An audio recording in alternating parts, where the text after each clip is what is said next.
All right. You guys have hopefully seen this video. This is one that Seth Godin, one of my favorites from Seth Godin. And what this is a guy number 3. So we're talking about driving adoption here. So if you rewind the layers of what happens in an organization when you're trying to get people together, and we'll go the whole way back. Hopefully. What you find is that it all starts with one guy, one group, dancing like an idiot at a concert. Okay, this is what you feel like when you start off one of these projects. And you've got a group of you kind of jiving along, yep, dancing. And this guy that joins him, there's very little risk to this. It doesn't hurt to be the second dancing idiot.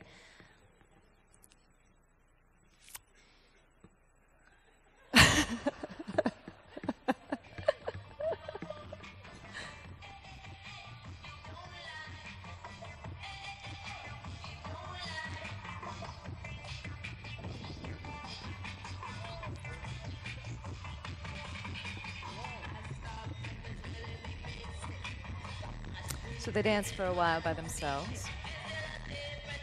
And then you see this guy, guy number 3. Okay, so guy number 3 is key to this because once he joins, something else very interesting happens.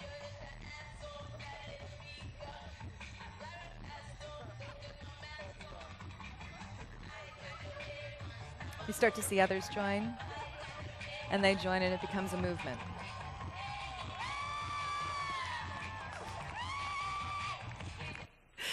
So this is how the movement starts, okay? So you've got all these different pieces, and outside on the web, it's a little bit easier because you've got a bigger mass to get to that critical mass of people that starts the party really moving and shaking. Inside the enterprise, though, it can be a little more difficult because you've got a smaller number of people to choose from, and of course there's the risk. I mean, these guys experience very little risk going out there and dancing like idiots, but within the organization you've got financial risks, etc., of speaking up.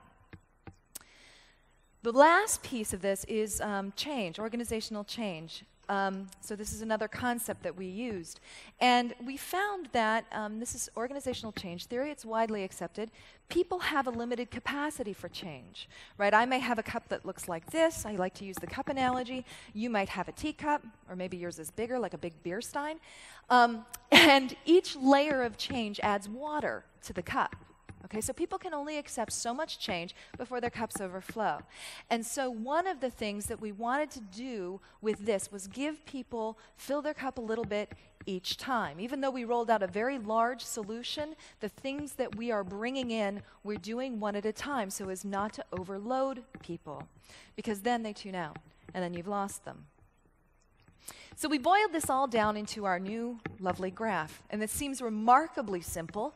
And in fact, when we saw what we actually came up with, we went, oh, duh. So let me explain it a little bit. On the horizontal axis, you have the concept of being social. And I don't mean having a good time. I mean people who are actually leveraging connections with each other. On the vertical axis, you've got purpose. And I don't mean your own personal purpose, I mean your connection to the organization's purpose, and hopefully your personal purpose fits in with that. So if you look at the bottom right quadrant, these are the people that are not connected, so they have no purpose, and they're not social. We like to call these lost. And then you have the people who are all social, but they lack purpose. We call these the social butterflies. You know them.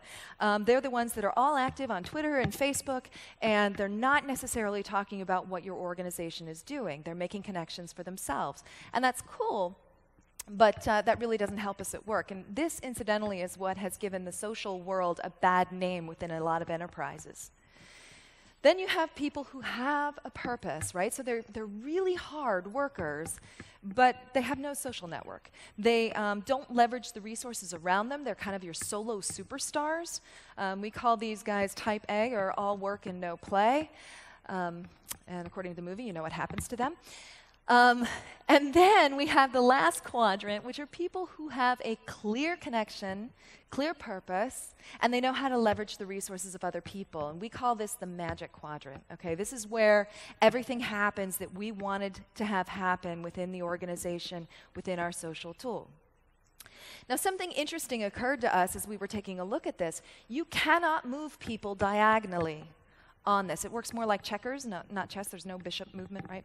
So you can move people either horizontally or vertically, not both at one time. So we took this and attacked it in a slightly different way. So the first group of people that we talk about moving over are the type A's. They typically, there are some activities that you can do around moving them into that magic quadrant. And the things that you can do there are about providing business value. So set up project teams that use your solution to collaborate. Teach them how to collaborate with other people and leverage their core purpose to get things done. You can integrate other business systems, and we're not fully there yet because of a number of other reasons within our business systems. But if you integrate those business systems, they'll begin to see value in doing that collaboration. The next people are the social butterflies. This actually is the most fun for me. How do you connect them and bring them into the magic quadrant?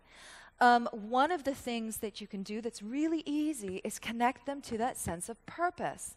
All right, so why are you doing this? Why are we doing this as an organization? And if your why isn't very clear, it'll be hard.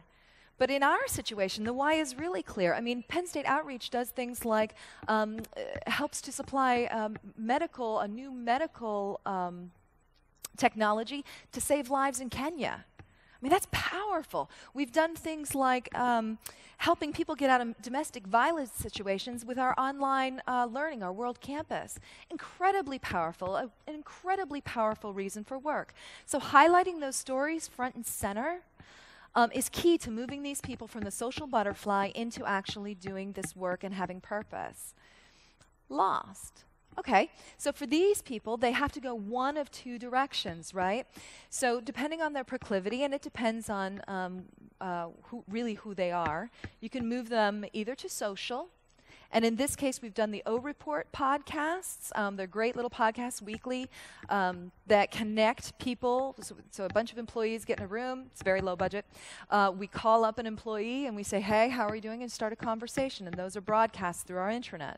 So you heard a lot about podcasts this morning from Microsoft. Ours are nowhere near as exciting, but they're a lot of fun in creating that social connection with other people. For the people who are a little more type A, have that kind of proclivity, they want to work, this is where, again, bringing those business tools and making their lives easier every single day. So getting those links to email, if that's what it is, or that integration with your CRM, or whatever those pieces are that make it easier for them to do their jobs, then you can move them both into what we call the magic quadrant. So why are we doing this? We're doing this because we want our employees to feel as connected to our brand as our external customers do. We want the same type of passion because we know that that builds innovation, that builds creativity, that builds loyalty within our organization, and it has a high return on investment. I've heard it pitched as return on engagement. See, this isn't about the tool for us. This is about really bringing our employees together. And no matter which solution you pick, although, again, I love the thought farmer guys, it should support that goal. And that's what we're really trying to do. So I'll leave you with one story.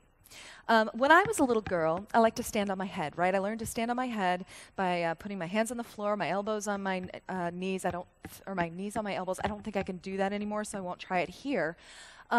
But I used to love to stand on my head, and I would do it everywhere, right?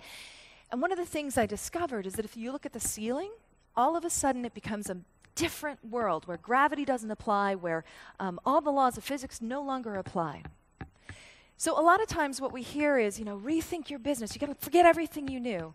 And I'm going to say that the solution doesn't lie in forgetting anything, but it does lie in taking a look at it from a different angle. So all I'll ask you to do is flip. Thank you.